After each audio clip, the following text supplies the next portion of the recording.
कहते हैं जब प्रोफेशनल लाइफ रंग लाती है तो पर्सनल लाइफ थोड़ी फीकी पड़ जाती है। गलत, बस बैलेंस जरूरी है। जैसे एक्स्ट्रा लाल और एक्स्ट्रा तेज एक ही चिली पाउडर में हो सकते हैं। नेचुरल रेड और तीखेपन का परफेक्ट बैलेंस है सुरुचि तेजा लाल चिली पाउडर।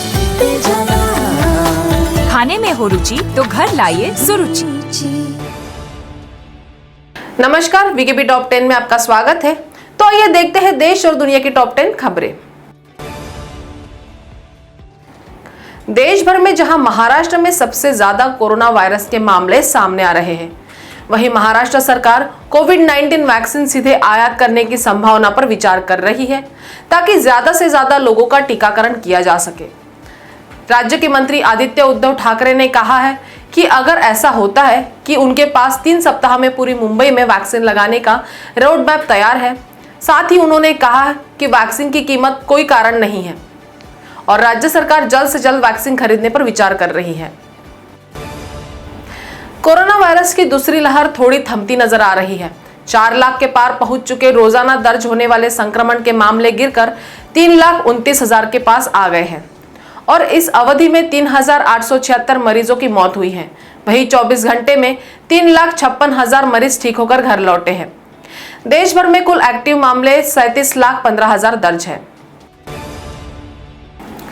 पश्चिम बंगाल विधानसभा के लिए नवनिर्वाचित सभी 77 भाजपा विधायकों के समक्ष खतरे की आशंका को देखते हुए केंद्रीय अर्धसैनिक बल के जवान उन्हें सुरक्षा मुहैया कराएंगे। आधिकारिक सूत्रों ने यह जानकारी दी। उन्होंने बताया कि विधानसभा के भाजपा सदस्यों की सुरक्षा केंद्रीय औद्योगिक सुरक्षा बल CISF और केंद्रीय रिजर्व पुलिस बल CRPF के सशस्त्र कमांडो करेंगे। नेता प्रतिपक्ष शुभेंदु अधिकारी को पहले ही CRPF के जवानों द्वारा जेट श्रेणी की सुरक्षा दी जा रही है। देश में कोरोना वायरस के कारण बेहद गंभीर स्थिति बनी हुई है।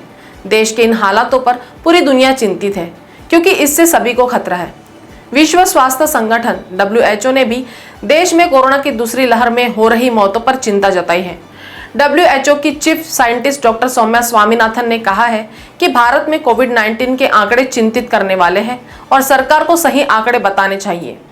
देश के कई विशेषज्ञ भी कह चुके हैं कि जितनी बड़ी संख्या में शवों का अंतिम संस्कार हो रहा है, उसे देखते हुए मौतों की असल संख्या बताए जा रहे आंकड़ों से कहीं ज्यादा है।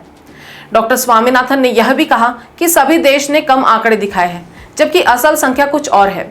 सरकारों को असल आंकड़े दिखाने चाहिए।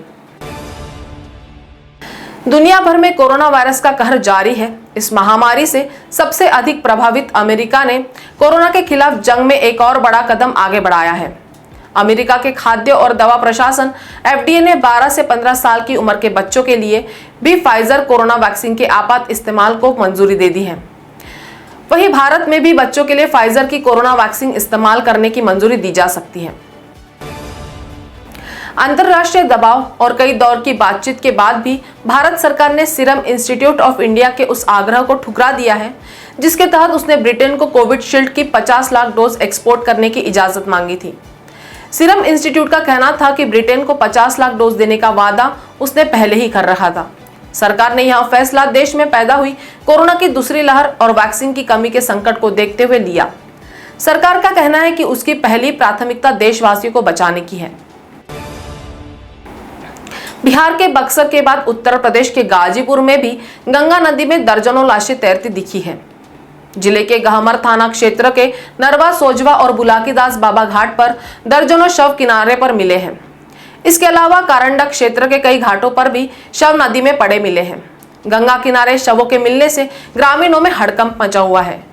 शवों के कोरोना संक्रमित होने की आशंका से ग्रामीण भयभीत है। उधर मामले की सूचना DM को मिली तो उन्होंने जांच के लिए टीम गठित कर दी। बिहार के पूर्व सांसद और जन अधिकार पार्टी के प्रमुख पप्पू यादव को गिरफ्तार कर लिया गया। मंगलवार की सुबह पप्पू यादव के पटना स्थित आवास पर टाउन DSP के नेतृत्व में पुलिस की एक टीम पहुंची, जिसके बाद उनको हिरासत में ले लिया गया और उसके बाद उनकी गिरफ्तारी की भी पुलिस ने पुष्टि कर दी। पप्पू यादव पर बिहार में जारी लॉकडाउन के उल्लंघन का आरोप है। जानकारी के मुताबिक उन पर सरकारी काम में बाधा डालने और लॉकडाउन के नियमों का उल्लंघन करने का आरोप है। चर्चित टीवी शो तारक मेहता का उल्टा चश्मा में बबीता का किरदार निभाने वाली अभिनेत्री मुनमुन दत्ता जाति सूचक शब्द का इस्तेमाल कर केवल विवादों में ही नहीं बल्कि मुश्किल में भी फंस गई है।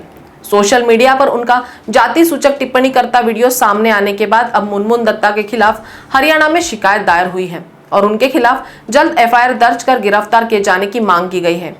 यह शिकायत वकील एवं दलित अधिकारी कार्यकर्ता रजत कलसन की ओर से हांसी पुलिस अधीक्षक के समक्ष दायर की गई है।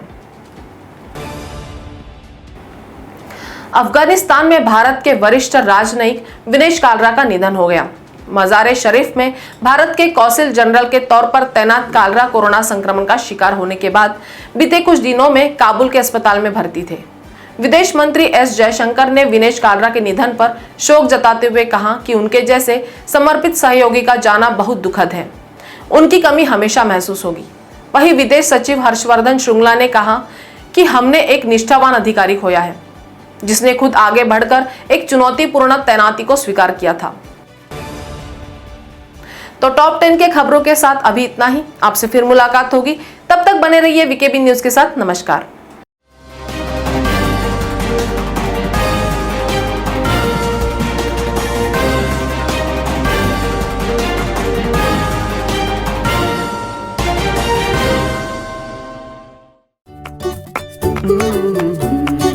कहते हैं जब प्रोफेशनल लाइफ रंग लाती है तो पर्सनल लाइफ थोड़ी फीकी पड़ जाती है।